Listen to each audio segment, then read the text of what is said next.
সুপ্রভাত, আবার চলে এলাম সকলের সামনে আমাদের রান্নাঘরে। আজকে আমি একদম একটা নিরামিষ খাবার তৈরি করব, আলু বাহারি। আমি ছোট নতুন আলুগুলোকে নুন হলুদ দিয়ে সেদ্ধ করে রেখেছি, ছোলার ডাল সেদ্ধ করে রেখেছি, কড়াইশুঁটিটা সেদ্ধ করে রেখেছি, ফুলকপিটা একটু গরম জলে ভাপিয়ে নুন একদম একটু তেলের মধ্যে নেড়ে রেখেছি।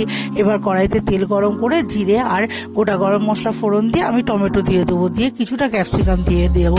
এবার ওটা নাড়াচাড়া করে সেদ্ধ করা আলুটাকে দিয়ে এবার একটু তেলের মধ্যে ভাজা করে নেব। নিয়ে ওর মধ্যে চারমগজ বাটা, আদা কাঁচা লঙ্কা বাটা, জিরের গুঁড়ো, ধনের গুঁড়ো মশলাটাকে দিয়ে দেবো।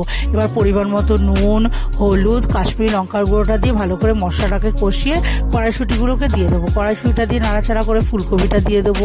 তারপরে আমি স্বাদ মতো চিনি দিয়ে আর এবার আমি ছোলার ডাল সেদ্ধটাকে দিয়ে দেবো আর কিশমিশ দিয়ে দেবো। দিয়ে ভালো করে মশলাটাকে কষিয়ে একদম মাখা মাখা হয়ে গেলে তারপরে ঘি আর গরম মশলার গুঁড়ো দিয়ে নাড়িয়ে চাড়িয়ে নামিয়ে নেবো। তাহলেই তৈরি হয়ে যাবে আমার আলু বাহারি।